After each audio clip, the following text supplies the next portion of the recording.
Bismillahirrahmanirrahim. Alhamdulillah. Wassalatu wassalamu ala rasulillah. Amma ba'd. Assalamu alaikum wa rahmatullahi ta'ala wa barakatuh. Урматтуу мусулман бир туугандар. Мына бүгүн Чүй областына караштуу Кемин районунда Калмак ашуу айылында турабыз. Бул жерде белгилүү дин алымы Эрмек Тынай уулу устаздын медресесинде, мечитинде бүгүн зыяраттабыз. Тагыраак айтканда, Чүй областында Кемин районунун имамдарына 6 күндүк мазхабыбызды, өзгөчө акыйдабызды үйрөтүү боюнча Фыкхул Акбар китебинен 6 күндүк семинар өтүп жатат. Салтанаттуу ушул семинардын ачылыш аземине келдик. Биргеликте Эрмек устаздын медресесин зыярат кылдык. Бул жерде үммөт үчүн, биздин мусулман бир туугандарыбыз үчүн жасалып жаткан иш аракеттер менен тааныштык. Кудай таалам алып барып жаткан иштерине ийгилик береке берсин. Анын жанында мына 6 күндүк семинарыбыз уланып жатат. Ушул семинарга да ийгилик каалайбыз. Негизинен бул жерде мээнет, ушул Эрмек устаздын чоң мээнети бар экен. Алла таалам иштерине ийгилик береке берсин. Дагы алдына койгон жакшы ниет максаттары бар экен. Кудай таалам тилеген тилек, ойлогон ниет максаттарына жеткирген болсун. Негизинен калайык журт, жамаат биз ушундай алгылыктуу иштер болуп жаткан жерге жакындан жанашып, жок деген ак батабызды берип, жакшы сөздөрүбүздү айтып, колдоо көрсөтүшүбүз керек. Себеп дегенде бүгүнкү күндө ошол биздин диний чөйрөдө Ханафи мазхабында, өзгөчө Матуриди акыйдасында жетишип жаткан имамдарга жакындан жанашып, абдан жогорку деңгээлде колдоо болуп жатыптыр. Алла таалам алып барып жаткан иштерине береке берсин. Ассаламу алейкум ва рахматуллахи таала ва баракату. Парта кенин, бул китепкенин, яны катуу жумшак көрүп бизге маалымат берет ушулар. Яны 5 сез бар. Анан таамда билесиз. Мисалы ачуу таттууну, ысык муздак, анан жыт билүү. Демек мурун менен. Ушул 5 сезим аркылуу бизге маалымат келет. Жазам бергенсиз. Ушул 5 нерсе аркылуу маалымат келет. Бисмиллахир-рахманир-рахим. Алхамдулиллах, вассалату вассаламу аля расулиллах, Мухаммадин ва аля алихи ва асхабихи аджмаин. Амма бa'д. Ассаламу алейкум ва рахматуллахи таала ва баракату. Биз бүгүн Кемин районунун Калмак ашуу айылында Тынай уулу Эрмек дамланын медресесинде ушул Кемин районунун имамдарына, Имам Азам Абу Ханифа мазхабы жана Матуриди акыйдасы, анын ичинде ушул Имам Азам рахматуллахи алейхинин Фикхул Акбар китебин имамдарга окутуу семинары жүрүп атат. Бул жерге мына Азирети муфтий баштаган бир топ алымдар келдик. Алхамдулилlah, семинар бүгүнкү күндө абдан жакшы, кызуу деңгээлде өтүп жатат. Ошону менен бирге бул жерде мына Эрмек дамыланын салган медресесин зыярат кылдык. Бул жердеги окуп аткан балдар менен дагы жолугуштук. Бул жерде бир топ дин жаатында жакшы иштер жүрүп аткандыгын, Эрмек дамыланын дагы ушул Абу Ханифа мазхабына, Матуриди акыйдасына кылып аткан кызматтарын көрүп абдан ыраазы болдук. Муфтий Азирет дагы өзүнүн сөздөрүндө буну айтып өттү.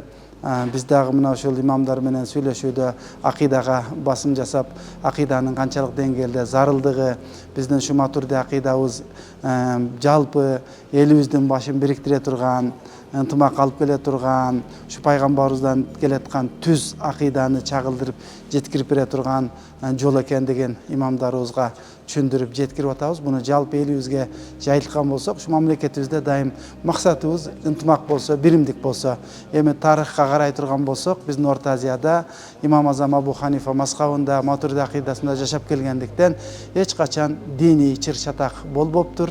Кудайым буйрса, дагы ушу жалпы элибизди Имам Азам Абу Ханифа мазхабында жана Матуриди акыйдасында бириктирген болсок, бизден кийинки урпактарда дагы диний чыр-чатак, талаш, тартыштар болбойт деген чоң үмүт менен аракет кылып атабыз. Аракетибизге Кудай таалам берекет берген болсун. Ошонун бирге мына Эрмек дамылабыздын да иштерине ийгилик болсун демекчибиз. Ассаламу алейкум ва рахматуллахи ва баракату. Эми азыр жалпы маалымат келүү жөнүндө сөз кылып атабыз.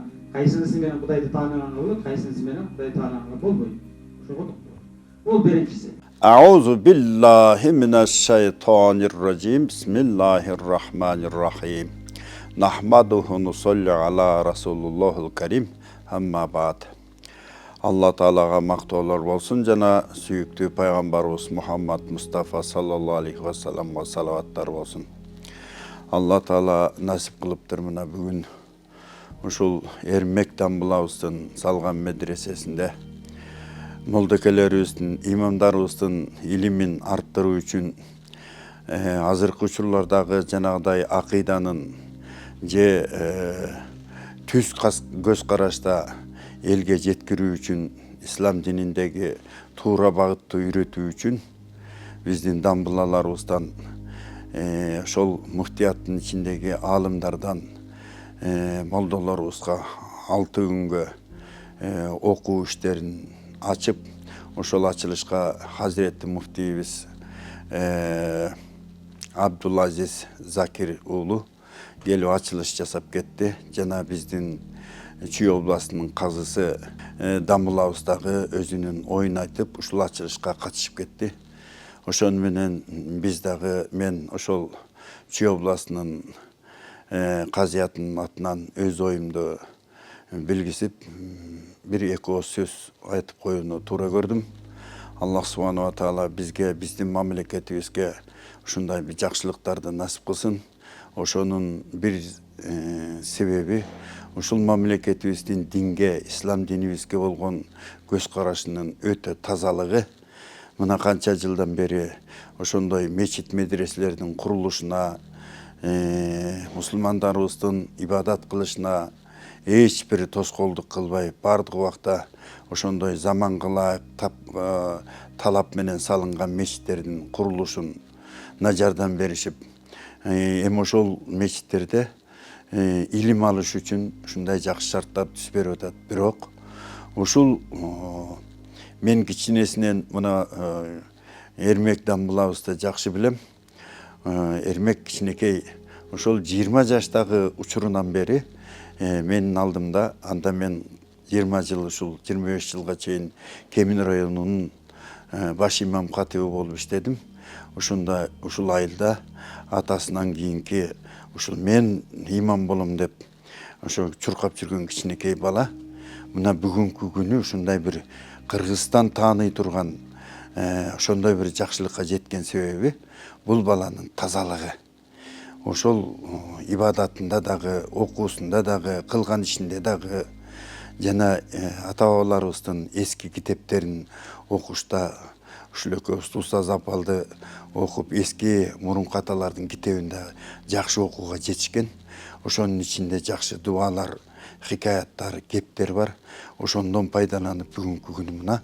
Ошондой эле мына бүгүнкүдөй уюштурулган окуулардын дагы мындан кийинки уланып туруусуна жардам берерине убада беришти.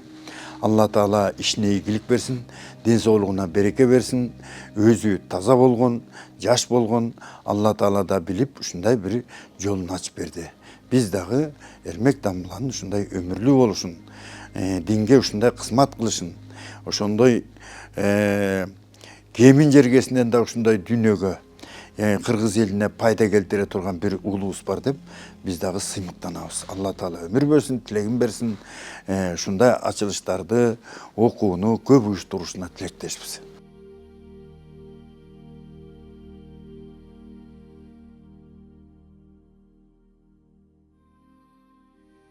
Бисмиллахиррахманиррахим. Улуу жараткан Кудай Таала чексиз мактоо шүгүрлөр болсун. Мына муфтияттын талабы менен, тапшырмасы менен жана казият, хатибят, Кемин хатибятын уюштуруучулук жана мынакей Үммөт KG деген медиа портал, бул жерде негизги демөөрчүбүз ошол Эрмек Тынай уулу ажекебиздин колдоосу менен бүгүн 6 күндүк акыйда семинар башталды. Семинар мынакей темасы коюлуп тургандай, имам Абу Ханифа рахматуллах алейхинин Фихул Акбар китебинен акыйда семинары. Бул жалпысынан 6 күндө болот.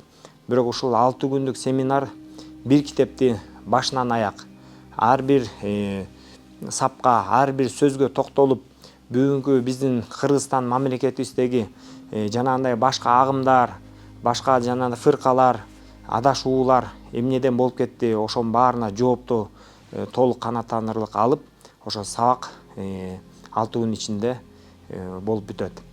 Анан имамдарыбыз Кемин район боюнча 36 имам бар. 54 мечитибиз бар. Ошо 36 имамыбыздын 33-ү катышып жатат. Сабак аябай кызыктуу болуп, имамдар активдүү катышып, суроо жооп болуп, өздөрүнө керектүү канааттандырарлык жоопторду алып, бүт маселелер чечилип жатат. Мына ушундай агартуучулук иш-чара болуп атканда биз дагы аябай кубанычтабыз. Кемин жергесинде Шабдан атабыз медресе куруп, алымдарды алып келип, так гана ушул чоң Кемин өрөөнүндө медресе уюштуруп кеткен экен.